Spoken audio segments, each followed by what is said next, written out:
झूठी एफआईआर, एक ऐसा टॉपिक जो किसी की भी जिंदगी में भूचाल ला सकता है। लेकिन हाल ही में कानून में एक ऐसा मोड़ आया है जो शायद पूरा खेल ही बदल दे। जरा सोचिए, क्या हो अगर किसी ने आपके खिलाफ झूठी एफआईआर करा दी। मतलब एक ऐसा जुर्म जो आपने किया ही नहीं और पुलिस आपके दरवाजे पे खड़ी है ना डरावना ख्याल। तो चलिए आज इसी पर बात करते हैं कि कानून इससे कैसे बचाता है। ये जो झूठी एफआईआर का चलन है ना, ये एक तरह की महामारी बन गया है। इससे होता क्या है, पुलिस का, कोर्ट का, सबका कीमती वक्त बर्बाद होता है। ये वाकई एक बहुत बड़ी समस्या है जिस पर अब ध्यान देना जरूरी हो गया है। तो इसी चीज से निपटने के लिए इलाहाबाद हाईकोर्ट ने एक बहुत बड़ा कदम उठाया है। उन्होंने उत्तर प्रदेश पुलिस को एक ऐसा निर्देश दिया है जो सच में एक गेम चेंजर साबित हो सकता है। तो सवाल ये है कि ये इतना बड़ा बदलाव आया क्यों? इसकी जड़ में है एक केस, उम्मे फरवा बनाम राज्य का मामला। एक ऐसी कानूनी लड़ाई जिसने पूरे सिस्टम को हिलाकर रख दिया। अब उम्मे फरवा की कहानी को थोड़ा समझते हैं। ये किसी फिल्म की स्क्रिप्ट से कम नहीं है। देखिए, 2023 में उनके खिलाफ एक झूठी एफआईआर हुई। फिर 2024 में पुलिस जांच में वो बेकसूर पाई गईं। लेकिन कहानी यहाँ खत्म नहीं हुई। लोकल कोर्ट ने पुलिस की रिपोर्ट को खारिज कर दिया और उन्हें ट्रायल के लिए बुला लिया। मामला इतना उलझ गया कि आखिर में इलाहाबाद हाईकोर्ट को बीच में आना पड़ा। और हाईकोर्ट ने न सिर्फ उम्मे फरवा को राहत दी, बल्कि एक ऐसा नया नियम बना दिया जिसकी हम बात कर रहे हैं। तो हाई कोर्ट ने इस मामले में सिर्फ एक फैसला नहीं सुनाया, बल्कि उन्होंने एक पूरा का पूरा खाका तैयार कर दिया।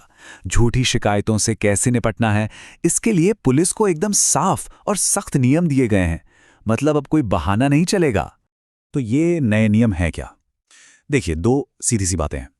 पहली, अगर जांच में पता चलता है कि एफआईआर झूठी थी, तो पुलिस ऑफिसर को शिकायत करने वाले के खिलाफ केस दर्ज करना ही पड़ेगा। ये मस्ट है, कोई ऑप्शन नहीं है।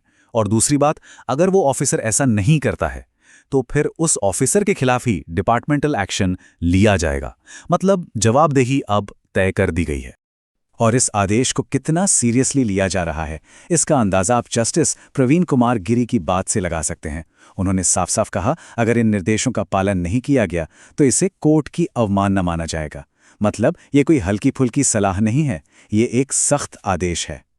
अच्छा, तो अब बात करते हैं सजा की।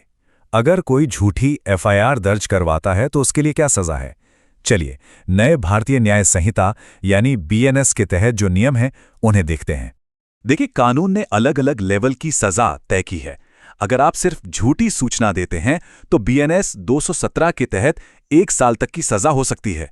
अगर आप बाकायदा झूठा मुकदमा ही दर्ज करा देते हैं तो बीएनएस 248 के तहत सजा 5 साल तक जा सकती है। और अगर आरोप बहुत ही संगीन है तो मामला और भी ज्यादा गंभीर हो जाता है। तो ये गंभीर झूठा आरोप होता क्या है? इसका मतलब है जब कोई किसी पर इतना संगीन झूठा इल्जाम लगा दे कि अगर वो साबित हो जाता तो उस बेकसूर इंसान को 10 साल से ज्यादा जेल, उम्र कैद या यहां तक कि मौत की सजा भी हो सकती थी। 10 साल तक की सजा। सोचिए, किसी पर ऐसा झूठा आरोप लगाने की कीमत 10 साल जेल हो सकती है। ये वाकई में एक बहुत सीरियस वार्निंग है उन लोगों के लिए जो कानून का मजाक समझते हैं। चलिए, अब आते हैं सबसे जरूरी सवाल पर। मान लीजिए कोई इस सिचुएशन में फंस ही जाए तो खुद का बचाव कैसे करें? कुछ बातें हैं जो जानना बहुत बहुत जरूरी हैं। सबसे पहली और सबसे जरूरी बात, कभी भी अकेले पुलिस स्टेशन मत जाइए। जैसे ही पता चले, आपका पहला काम है एक अच्छे क्रिमिनल लॉयर से बात करना। ये एक गोल्डन रूल है, इसे बिल्कुल भी नजरअंदाज मत कीजिएगा। अब आपकी डिफेंस स्ट्रैटेजी क्या होनी चाहिए? देखिए, सबसे पहले तो अपनी बेगुनाही के सबूत जुटाइए। जैसे कोई एलिबी है या लोकेशन का प्रूफ। ये समझने की कोशिश कीजिए कि झूठी शिकायत के पीछे मकसद क्या हो सकता है। कोई प्रॉपर्टी का झगड़ा? फिर अपने वकील के जरिए ही ये सारे सबूत पुलिस को दीजिए। अगर गिरफ्तारी का डर है तो फौरन एंटीसिपेटरी बेल के लिए अप्लाई कीजिए। और अगर आपके पास बहुत पक्के सबूत हैं तो आप सीधे हाईकोर्ट जाकर एफआईआर रद्द करने की अर्जी भी लगा सकते हैं। तो मोटे तौर पर 2 रास्ते हो सकते हैं। अगर आपके पास अपनी बेगुनाही के पक्के सबूत हैं तो वकील के साथ मिलकर जांच में पूरा सहयोग कीजिए और साबित कर दीजिए कि शिकायत झूठी है। लेकिन अगर सबूत थोड़े कमजोर हैं या गिरफ्तारी का ज्यादा डर लग रहा है तो आपकी पहली प्राथमिकता कानूनी सुरक्षा होनी चाहिए। मतलब पहले बेल या एफआईआर को रद्द करवाने पर फोकस कीजिए। तो कुल मिलाकर इलाहाबाद हाईकोर्ट का ये जो नया निर्देश है, ये दो-धारी तलवार की तरह है। एक तरफ ये झूठे शिकायतकर्ताओं पर नकेल कसता है, तो दूसरी तरफ ये उन पुलिस अधिकारियों को भी जवाबदेह बनाता है जो लापरवाही बरतते हैं। और यहीं पे एक बड़ा सवाल खड़ा होता है, क्या ये नया आदेश हमारे लीगल सिस्टम को वाकई में ज़्यादा पारदर्शी और जवाबदेह बना पाएगा? ये एक ऐसा सवाल है जिसका जवाब हमें आने वाले वक्त में ही मिलेगा।